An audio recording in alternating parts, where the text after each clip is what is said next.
जय हिंद साथियों, मैं अंकित कुमार यादव आप सभी का स्वागत करता हूं सृष्टि ज्ञान केंद्र में, जहां हम कक्षा 11वीं की पॉलिटिकल साइंस पढ़ रहे हैं, जिसमें हम पढ़ रहे हैं अध्याय 2, जिसका नाम है भारतीय संविधान में अधिकार। मैंने लास्ट क्लासेस में भारत के संविधान के द्वारा प्रदान किए गए सभी मौलिक अधिकारों के संबंध में आपको संपूर्ण जानकारी प्रदान कर दी है।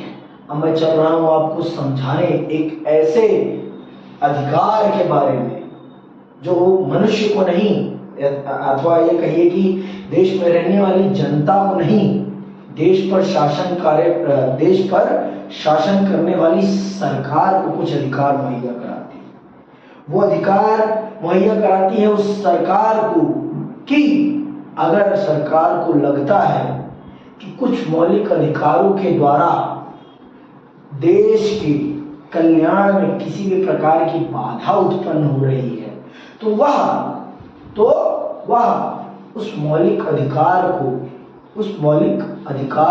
उस हद तक प्रतिबंधित कर सकती है जिससे कि किसी व्यक्ति के कल्याण में कोई बाधा आ रही हो या कोई कल्याणकारी नीति लागू होने में बाधा पैदा हो रही हो। जैसे आप सबको मैंने एक आरक्षण की नीति समझाया था, है ना।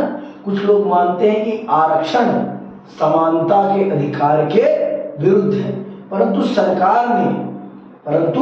सरकार ने इस अधिकार के माध्यम से उस नीति को स्थापित किया और ये साबित किया कि आरक्षण की नीति कहीं से भी हमारे समता के अधिकार के विरुद्ध नहीं है। तो चलिए आइए इसको विस्तार से समझते हैं और जानते हैं कि क्या है राज्य के नीति निर्देशक तत्व, और ये हमें क्यों चाहिए, ये हमारी सरकार को क्यों चाहिए, ये अधिकार ये किस प्रकार से सरकार की ताकत को बढ़ावा देते हैं। तो ठीक है, चलिए पढ़ते हैं। संविधान निर्माताओं को पता था कि स्वतंत्र भारत को अनेक चुनौतियों का सामना करना पड़ेगा। भाई आप खुद ही देख लो कितनी चुनौतियां थे हमारे सामने, एक चुनौती नहीं थी। अभी आप जब 12वीं क्लास में आओगे तो इस पे एक चैप्टर है पूरा का पूरा, इस पे चैप्टर क्या कहूँ, पूरी की पूरी बुक है। सेकेंड बुक जो आपकी पॉलिटिकल साइंस की होगी ना, उसमें आपको यही बताऊंगा मैं पूरा का पूरा कि भारत को किन किन प्रकार की चुनौतियों का सामना करते हुए आज वो इस अवस्था में पहुंचा है कि आज दुनिया में वो जो कहता है उसका अपना एक महत्व है। एक दिन में किसी का महत्व कायम नहीं होता, अपना महत्व बनाने के लिए उसे क्या करना पड़ता है, संघर्ष करना पड़ता है। बिना संघर्ष के कोई भी बड़ी पहचान नहीं बनाई जा सकती। ये बात आप जानिए, आगे सुनिए। इसमें सभी नागरिकों को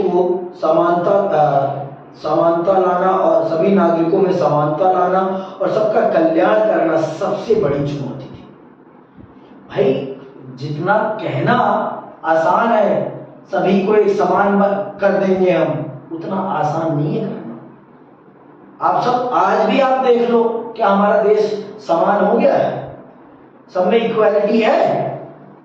आज भी कुछ ऐसे लोग हैं जिनके पास इतना पैसा है कि वो रोज पैसे के टब में नहा सकते हैं, लेकिन कुछ लोगों के पास इतना भी पैसा नहीं है कि वो 2 वक्त की रोटी भी उनको नसीब हो जाए। तो आज भी वो चुनौती है। तो आज से 70 साल पहले तो और बड़ी चुनौती रही होगी, है ना। तो इसीलिए हमारे सरकार को हमारे संविधान निर्माताओं ने एक ऐसी ताकत प्रदान करी कि वो अगर चाहे कोई भी कल्याणकारी काम करने के लिए कोई नीति बनाना, तो उन नीतियों के आड़े कभी मौलिक अधिकार ना आ पाए। जैसे आरक्षण के मामले में, आरक्षण को कुछ लोग कहेंगे ये समानता के अधिकार के विरुद्ध है, लेकिन सरकार ने उसे स्पष्ट किया कि ये जनता के कल्याण के लिए है, अथवा ये किसी भी प्रकार से समानता के अधिकार के विरुद्ध नहीं है। ये तो समानता को बढ़ा रहा है, समानता को घटा नहीं रहा है। अब आप खुद बताओ मुझे एक उदाहरण दिया था ना मैंने, क्या उदाहरण दिया था कि सचिन तेंदुलकर के बेटे का और एक सामान्य घर में पैदा हुए बच्चे का मुकाबला है। क्या वो दोनों बराबर हैं? क्यों नहीं है बराबर? क्योंकि दोनों के पास संसाधनों के मामले में एक बहुत बड़ा डिफरेंस है। संसाधनों के मामले उनके पास कैसे संसाधन है आप देख लो, वो अपने बच्चे को कहाँ पढ़ा रहे हैं, किस प्रकार की फैसिलिटीज दिला रहे हैं, वो कहाँ पढ़ रहा है, किस प्रकार की फैसिलिटीज दे रहा है। डिफरेंस आ रहा है ना। आप अपने ही स्कूलों में देख लो, सरकारी स्कूल और प्राइवेट स्कूल में के बच्चों में डिफरेंस नहीं है ना डिफरेंस। क्यों है डिफरेंस? फैसिलिटीज का, इंफ्रास्ट्रक्चर का फर्क है।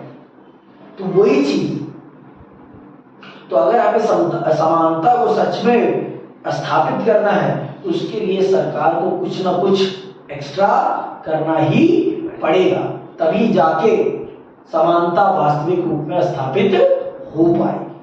आगे सुनो, उन लोगों ने यह भी सोचा कि इन समस्याओं को हल करने के लिए कुछ नीतिगत निर्देश जरूरी है, लेकिन इसके साथ ही वे इन नीतियों को भावी सरकारों के लिए बाध्यकारी भी नहीं बनाना चाहते थे। देखो ये सरकार के ऊपर है, ये वाला जो काम है ना ये सरकार के ऊपर है। सरकार चाहे तो इस पावर का यूज करे, सरकार चाहे तो इस पावर का यूज न करे। कोई कंपल्शन नहीं है सरकार के ऊपर कि वो नीति निर्देशक तत्वों के अनुसार देश में कल्याणकारी काम करे। लेकिन आप सब जानते हैं कि सरकार चुनी ही जा रही है देश के कल्याणकारी काम करने के लिए, तो ये सरकार की अपने आप ड्यूटी बन जाती है, चाहे उस पर कंपल्शन लगाया जाए या ना लगाया जाए, ये अपने आप उसकी ड्यूटी बन जाती है कि वो देश में कल्याणकारी कामों को बढ़ावा दे। भाई सरकार का चयन किस लिए हुआ? वेलफेयर करने के लिए ही हुआ ना। तो सरकार तो ये चाहे उस पर कंपल्शन लगाए उस काम को करने के लिए या ना लगाए, सरकार अपने आप उस काम को करने के लिए मजबूर है, क्योंकि उनकी वही तो ड्यूटी है ना। उनकी ड्यूटी क्या है? जनता का कल्याण करना, जनता के लिए कल्याणकारी काम करना, ये सरकार की ड्यूटी है। तो इसीलिए नीति निर्देशक तत्व सरकार के ऊपर कोई भी प्रेशर नहीं डालते कि आप इस काम को कीजिए, आप इस राइट का यूज करके जनता के लिए कल्याणकारी काम कीजिए। भाई सरकार की ड्यूटी ही वही है, सरकार चुनी किस लिए जा रही है? इसी काम के लिए ना। तो इसलिए सरकार अपने आप इस पावर का यूज करके, नीति निर्देशक तत्वों का यूज करके जनता का वेलफेयर करती है, जनता का वेलफेयर करती है। आगे सुनो, संविधान में कुछ निर्देशक तत्वों का समावेश तो किया गया, लेकिन उन्हें न्यायालय के माध्यम से लागू करवाने की व्यवस्था नहीं की गई। मैंने आपको देखो, और सभी अधिकारों को आप न्यायालय के थ्रू प्राप्त कर सकते हैं। अगर आपके मौलिक अधिकार आपको नहीं मिल रहे हैं, मौलिक अधिकारों के अनुसार आपके मौलिक अधिकारों के साथ अगर कोई छेड़खानी हो रही है, तो आप उन अधिकारों को प्राप्त करने के लिए न्यायालय जा सकते हैं, लेकिन इस अधिकार के लिए आप न्यायालय नहीं जा सकते। न्यायालय इसे फोर्सफुली लागू नहीं करा सकते। ये एक डिफरेंस है, मौलिक अधिकार और नीति निर्देशक तत्व में एक डिफरेंस है। ये सरकार के ऊपर है, सरकार चाहे तो इस पावर का यूज करके आपके लिए काम करे, सरकार ना चाहे तो वो नहीं करेगा। साफ बात, समझ नहीं पड़ा? आप इस पावर को यूज कराने के लिए सरकार के ऊपर कोई प्रेशर नहीं डाल सकते। जैसे और अधिकारों के लिए आप प्रेशर डाल सकते हो सरकार के ऊपर, कहां से? न्यायपालिका के थ्रू। लेकिन इस अधिकार के लिए, नीति निर्देशक तत्व के लिए आप सरकार पर कोई प्रेशर नहीं डाल सकते। तो मौलिक अधिकार और नीति निर्देशक तत्व में यही सबसे बड़ा डिफरेंस है कि मौलिक अधिकार आपका है और नीति निर्देशक तत्व किसका है? सरकार का है। ये सरकार का अधिकार है, ये सरकार को संविधान ने एक अधिकार दिया है। और मौलिक अधिकार किसका है? नागरिक का है। समझ में? मौलिक अधिकार किसका है? नागरिक का है। और नीति निर्देशक तत्व किसका है? सरकार की पावर है। समझ में? और मौलिक अधिकारों को आप कभी मौलिक अधिकारों का हनन हो और मौलिक अधिकारों के अनुसार काम ना हो तो आप उस काम को कराने के लिए न्यायालय जा सकते हैं। लेकिन नीति निर्देशक तत्वों के अनुसार सरकार काम करे या ना करे, आप उसके लिए इस पर प्रेशर नहीं डाल सकते हैं। पर मैंने बताया ना, सरकार की ड्यूटी ही वेलफेयर करना है, सरकार इस पावर का यूज करेगी। सरकार अपने आप इस पावर का यूज करेगी और आपके लिए विकासकारी काम करेगी। समझ में आई बात? आपको उस पर प्रेशर डालने की कोई जरूरत नहीं पड़ेगी। आगे सुनो। संविधान में कुछ नीति निर्देशक तत्वों का समावेश तो किया गया, लेकिन उन्हें न्यायालय के माध्यम से लागू करवाने की व्यवस्था नहीं की गई। इसका अर्थ यह हुआ कि यदि सरकार किसी निर्देश को लागू नहीं करती तो हम न्यायालय में जाकर यह मांग नहीं कर सकते कि उसे लागू कराने के लिए न्यायालय सरकार को आदेश दे। नीति निर्देशक तत्वों के अनुसार जो भी कहा गया है उनको लागू करवाने के लिए आप सरकार पर प्रेशर नहीं डाल सकते हैं बाय थ्रू द न्यायपालिका। समझ में आई बात? आप न्यायपालिका के माध्यम से नीति निर्देशक तत्वों को लागू कराने के लिए सरकार पर दबाव नहीं डाल सकते। लेकिन यही संविधान मौलिक अधिकारों के मामले में, मौलिक अधिकारों में सरकार की खड़िया खड़ी भी इस तरह गोल कर सकते हो आप, अगर वो आपके मौलिक अधिकारों के अनुसार काम नहीं कर रही। समझ में आई बात? आगे सुनो।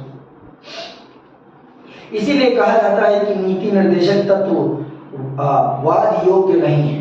वाद योग्य मतलब बहस करने योग्य नहीं है, बहस करने योग्य नहीं है। अर्थ यह है कि संविधान का एक हिस्सा है जिसे न्यायपालिका द्वारा लागू नहीं कराया जा सकता। संविधान निर्माताओं का मानना था कि इस निर्देशक तत्वों के पीछे जो नैतिक शक्ति है वह सरकार को बाध्य करेगी कि सरकार निर्देशक तत्वों को गंभीरता से ले।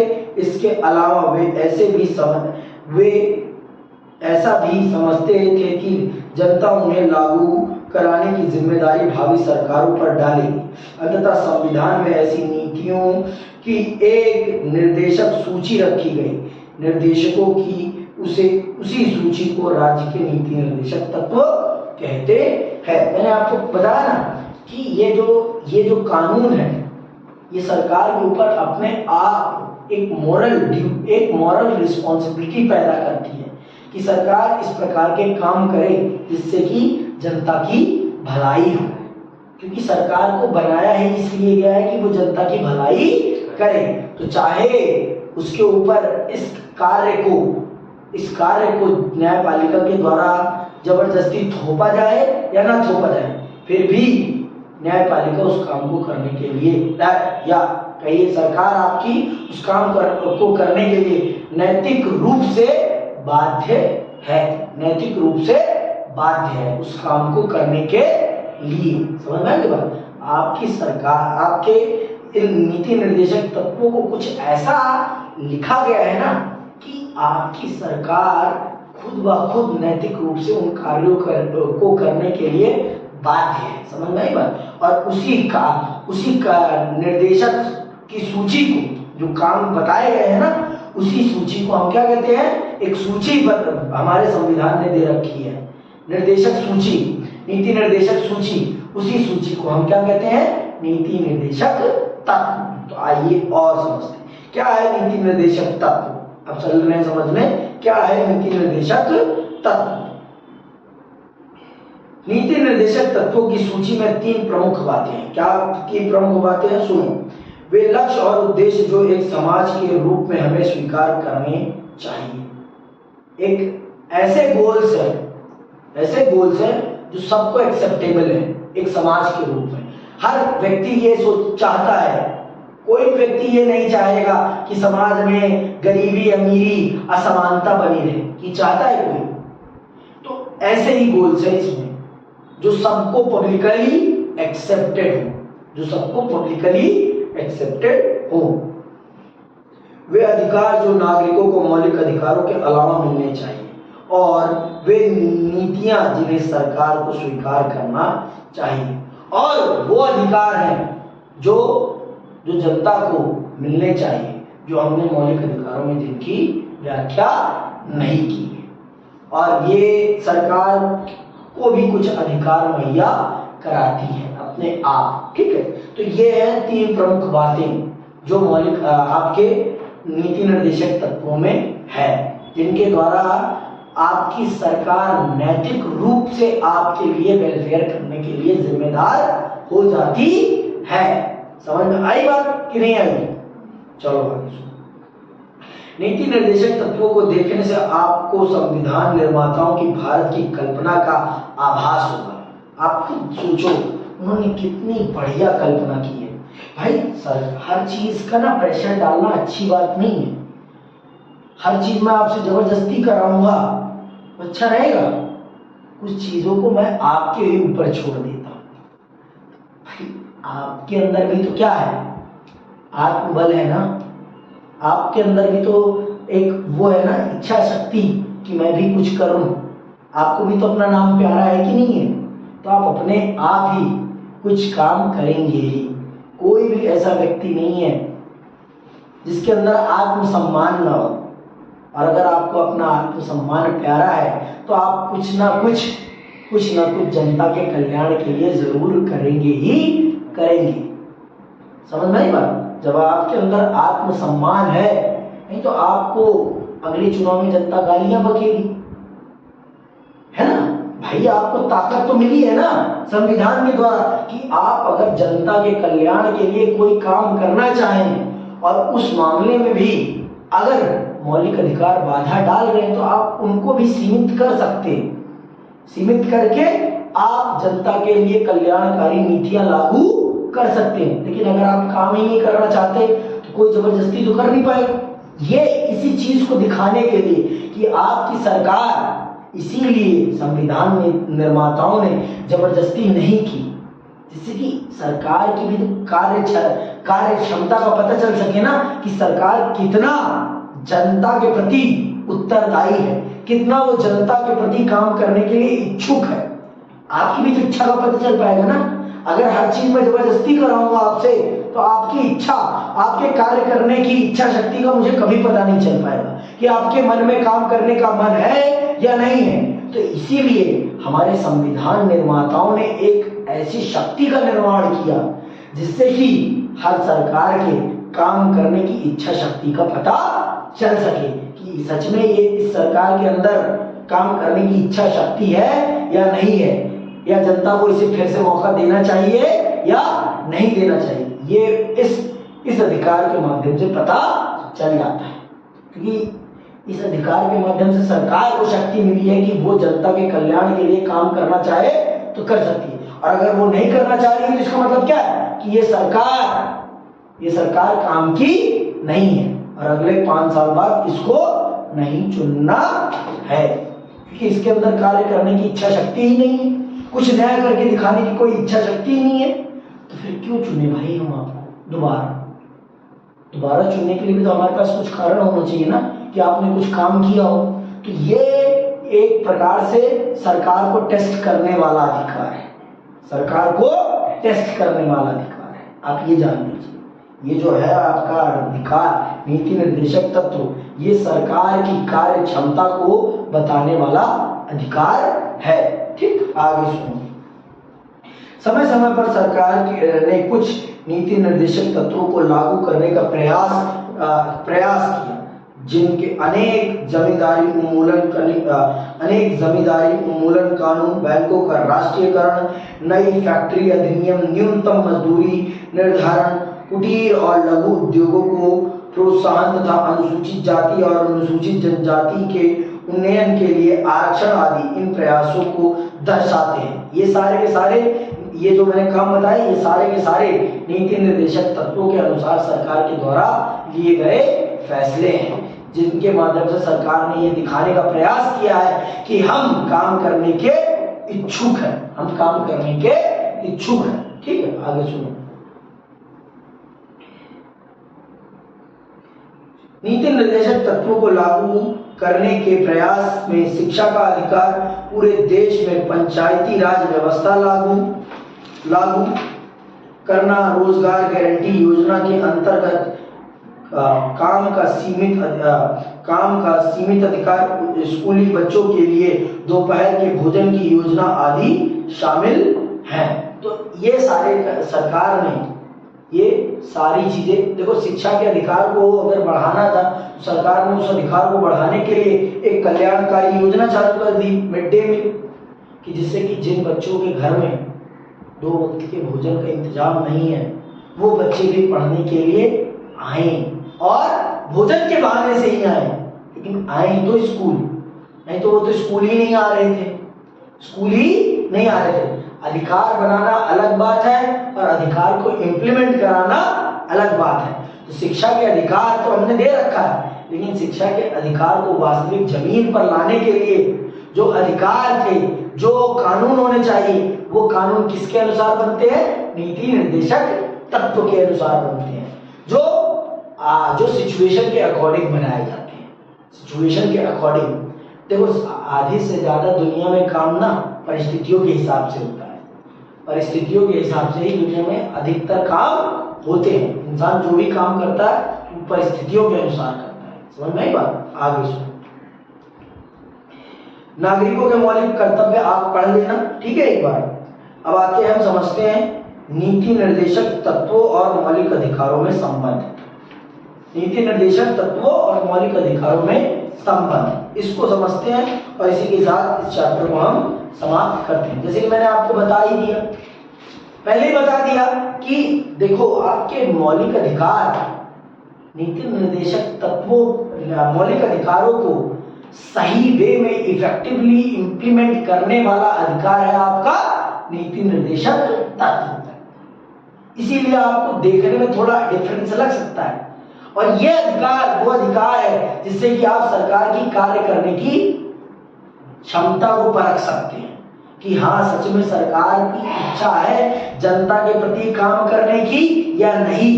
क्योंकि यहाँ पर इस काम को करा, इस अधिकार के अंतर्गत आप सरकार से जवाबदेही नहीं मांग सकते ना। अब ये सरकार की खुद ब खुद ड्यूटी है कि वो आपके लिए काम करे या ना करे, उसके ऊपर छोड़ रखा है। किसने? हमारे संविधान में।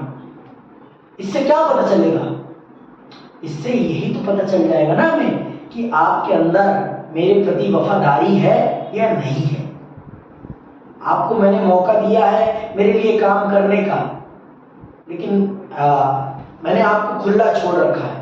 तो क्या मैंने खुला छोड़कर आपके साथ गलती की है या आपको मैंने सत्ता देकर गलती की है?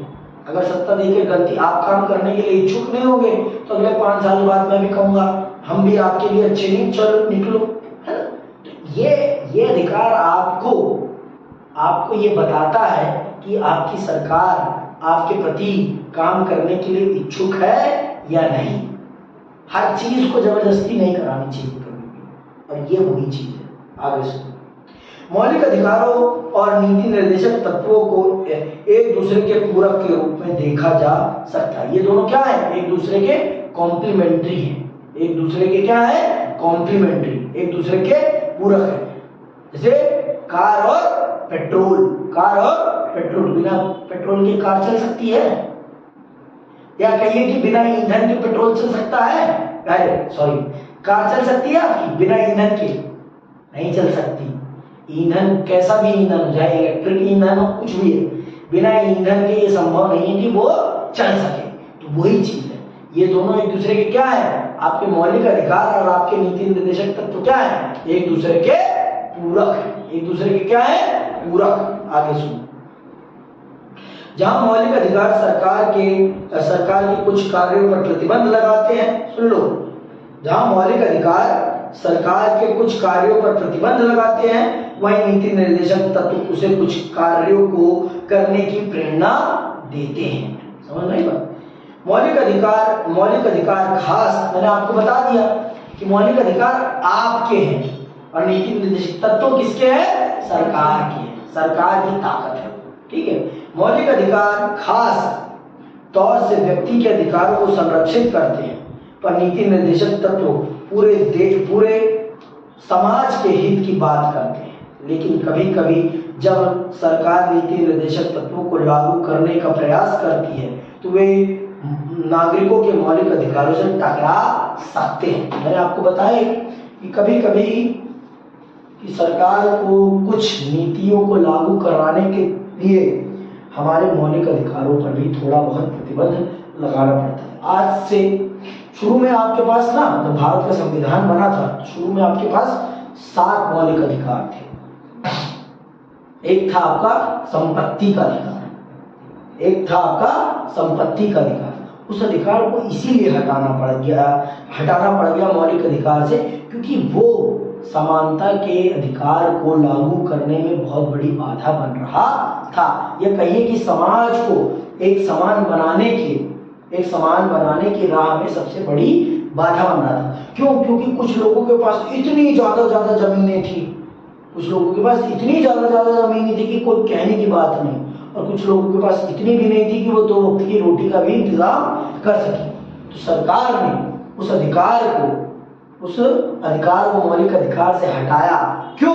क्योंकि वो अधिकार समानता के अधिकार को लागू करने में बहुत बड़ी बाधा बन रहा था। समझ में आई? तो नीति निर्देशक तत्व सरकार को ये शक्ति देते हैं कि वो उन मौलिक अधिकारों पर भी प्रतिबंध लगा सकती है जो जन कल्याण के काम में बाधा बन रहे हैं। तो पर इस ताकत का प्रयोग तभी सरकार कर सकती है जब उसकी नीति का उद्देश्य क्या हो? जनता के कल्याण का। ये ताकत तभी प्रयोग कर सकती है। आपके राज्य के नीति निर्देशक तत्वों का प्रयोग तभी सरकार कर सकती है जब उसकी नीति का क्या उद्देश्य हो? जनता का कल्याण। अपना कल्याण करने के लिए सरकार ऐसा काम नहीं कर सकती। समझ में आएगा? तो सरकार की उस नीति में जनता का कल्याण था, इसलिए सरकार ने उस नीति के अनुसार आपके एक मौलिक अधिकार को आपसे छीन लिया। समझ में? क्यों? क्योंकि वो बहुत बड़ी बाधा बन रहा था आपके समाज में समानता को स्थापित करने के लिए। भाई समानता स्थापित तभी होगी ना जब सबके पास संसाधनों का समान बंटवारा होगा ना। आपके पास भी वही संसाधन हो, इनके पास भी वही संसाधन। अब एक बंदे के पास सारे संसाधन है, एक बंदे के पास कुछ नहीं है, तो कैसे हो पाएगा? आपके पास करोड़ों खेत है, मतलब बहुत बड़ी खेती जमीन है, इनके पास इतना भी नहीं है कि वो 2 वक्त की रोटी का इंतजाम कर सके, तो कैसे होगा? समानता लानी है कि नहीं लानी? तो समानता लाने के लिए सरकार को भी कुछ ताकत मिलनी चाहिए। हर ताकत अगर नागरिकों को ही दे दूंगा तो फिर देश कैसे चलेगा? देश को भी तो चलाना है ना। देख लो, पहला ही चैप्टर अगर आप ढंग से पढ़ो तो संविधान अपने आप ही बता देता है कि मैं आपके लिए कितना महत्वपूर्ण हूं, है ना। पहले ही चैप्टर में उसने बता दिया कि मैं आपको एक विश्वास प्रदान करने वाला माहौल भी दूंगा। मैं आपको ये भी बताऊंगा कि आपके ऊपर शासन कैसे किया जाएगा। मैं आपको कुछ ऐसे भी अधिकार दूंगा जो आपके ऊपर शासन करने वाली सरकार भी नहीं तोड़ सकती। और मैं उस सरकार को भी कुछ ऐसे अधिकार दूंगा जो आपके कल्याण के लिए आपके उन अधिकारों पर थोड़ा बहुत प्रतिबंध लगा सकती है, समाप्त नहीं कर सकती। तो आप ये जानिए, संपत्ति का अधिकार जो था अब एक सामान्य अधिकार बन गया, एक नॉर्मल राइट बन गया है। पहले वो क्या था? फंडामेंटल राइट था, अब वो एक नॉर्मल राइट बन गया है। ठीक, आगे सुनो। यह समस्या तब पैदा हुई जब सरकार ने जमींदारी उन्मूलन कानून बनाने का फैसला किया। इसका विरोध इस आधार पर किया गया कि उससे संपत्ति के मौलिक अधिकार का हनन होता है, लेकिन यह सोच कर कि सामाजिक आवश्यकताएं व्यक्तिक हित से ऊपर है, सरकार ने नीति निर्देशक तत्वों को लागू करने के लिए संविधान का संशोधन किया। तो संपत्ति का अधिकार ये जो था, ये समाज में असमानता को बढ़ा रहा था, तो इसीलिए सरकार ने कहा कि संविधान में संशोधन होगा और संपत्ति के अधिकार को हटाया जाएगा। क्यों? क्योंकि ये समाज में असमानता को बढ़ावा दे रहा था और ये कुछ लोगों का हित साध रहा था, अमीरों का हित सध रहा था। तो वो भाई कौन चाहेगा कि उसकी जमीन उससे छीन जाए? कोई चाहेगा? तो इससे उनका हित सध रहा था। इसीलिए सरकार ने संविधान में राज्य के नीति निर्देशक तत्वों के अनुसार संविधान में संशोधन किया और आपके संपत्ति के अधिकार को हटाकर एक सामान्य अधिकार में परिवर्तित कर दिया। समझ में आई बात? इस पे बहुत बड़ा केस हुआ है, केशवनंद भारती केस, सुनना कभी जाकर उसके बारे में तो आपको पता चल जाएगा। इससे एक लंबी कानूनी लड़ाई शुरू हुई। न्यायपालिका और कार्यपालिका ने इस पर परस्पर विरोधी दृष्टिकोण अपनाया। सरकार की मान्यता थी कि नीति निर्देशक तत्वों को लागू करने के लिए मौलिक अधिकारों पर प्रतिबंध लगाए जा सकते हैं। अंडरलाइन कर लेना इन सब बातों को। प्रतिबंध लगाए जा सकते हैं। इसके पीछे यह धारणा थी कि लोक कल्याण के मार्ग में अधिकार बाधा है। दूसरी ओर न्यायपालिका की यह मान्यता थी कि मौलिक अधिकार इतने महत्वपूर्ण हैं और पावन हैं कि नीति निर्देशक तत्वों को लागू करने के लिए भी उन्हें प्रतिबंधित नहीं किया जा सकता है। तो इस तरह से कार्यपालिका और न्यायपालिका के बीच में लड़ाई छिड़ गई थी। मैंने आपको पहले बता रखा है कि न्यायपालिका का कर्तव्य क्या है? संविधान की मौलिक अधिकारों की रक्षा करना। तो इसीलिए इनके बीच में लड़ाई छिड़ गई। वो कह रहा, न्यायपालिका कह रही थी कि आप इस प्रकार से मौलिक अधिकारों में परिवर्तन नहीं कर सकते, मौलिक अधिकारों में किसी भी रूप में परिवर्तन नहीं किया। तो सरकार कह रही थी कि जन कल्याण के रास्ते में अगर मौलिक अधिकार भी आएंगे तो हम उनको भी प्रतिबंधित कर देंगे। तो इस प्रकार से बहुत बड़ी लड़ाई छिड़ी और इसका जाकर समाधान 1971 में होता है। आगे पढ़ूंगा तो सुनना। इसने एक और भी जटिल वाद विवाद को जन्म दिया। वह संविधान के संशोधन से संबंधित था। सरकार का मत था कि संसद संविधान के किसी भी अंश या प्रावधान में संशोधन कर सकती है। न्यायपालिका का कहना था कि संसद कोई ऐसा संशोधन नहीं कर सकती जो मौलिक अधिकारों का उल्लंघन करता। यह विवाद सर्वोच्च न्यायालय द्वारा केशवनंद भारती मुकदमे में दिए गए एक महत्वपूर्ण निर्णय से समाप्त हुआ। इसमें निर्णय देते हुए, अंडरलाइन कर लो क्या निर्णय दिया है न्यायपालिका ने। इसमें निर्णय देते हुए न्यायपालिका ने यह कहा कि संविधान की कुछ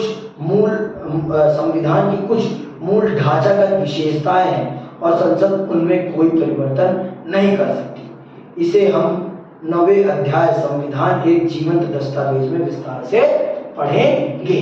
तो इस प्रकार से आपके संविधान में सरकार को भी कुछ शक्ति दी गई है और आपको भी कुछ शक्ति दी गई है।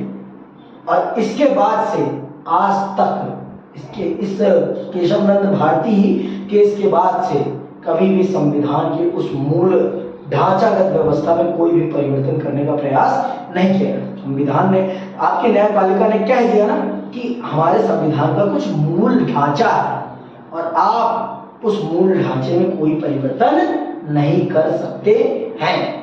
जिस आधार पर संविधान का निर्माण हुआ है आप उस आधार में परिवर्तन नहीं कर सकते। ठीक है, आपने संपत्ति के अधिकार को हटा दिया क्योंकि वो जनता के कल्याण में बाधा बन रहा था। हम उसको एक्सेप्ट कर लेते हैं।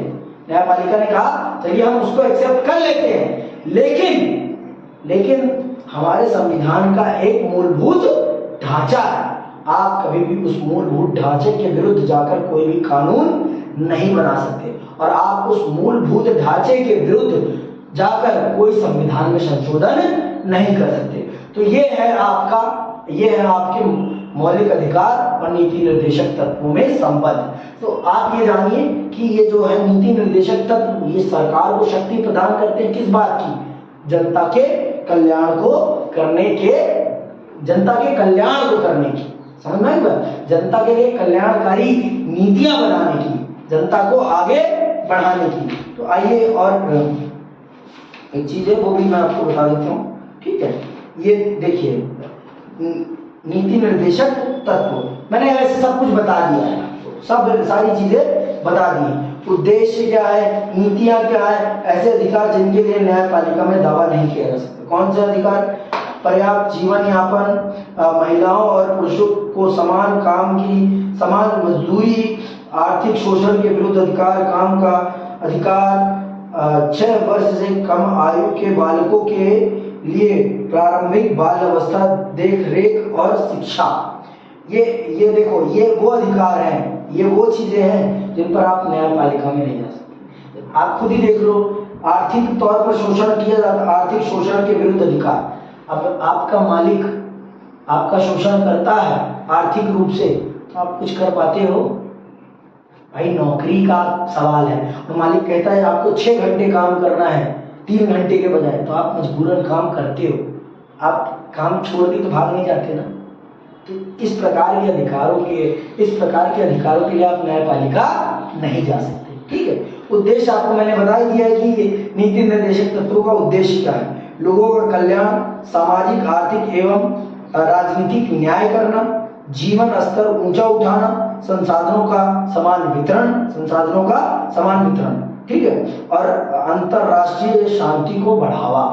और नीतियां क्या है? समान नागरिक संहिता यूसीसी, देख रहे हो ना, वो आया अभी बिल चल रहा था, यूसीसी के बारे में सुना है? समान नागरिक संहिता, यूनिफॉर्म सिविल कोड, सुना कि नहीं सुना? नहीं सुना तो सुना करो ना। यूनिफॉर्म सिविल कोड की बात सरकार ला रही है, ठीक है। और मद्यपान निषेध, शराब, ठीक है, घरेलू उद्योग को बढ़ावा, उपयोगी पशुओं को मारने पर रोक, ग्राम पंचायतों को प्रोत्साहन। तो ये कुछ नीतियां हैं, इनको समाज में आगे बढ़ाने का प्रयास किया जा रहा है नीति निर्देशक तत्वों के अनुसार। तो इसी के साथ ये अध्याय आपका यही समाप्त होता है। अगर आपके मन में किसी भी प्रकार के प्रश्न हो तो आप अपने प्रश्न कमेंट बॉक्स में पूछ सकते हैं। मैं प्रयास करूंगा कि आपके प्रश्नों का उत्तर दूं। इसी के साथ जय हिंद, जय भारत।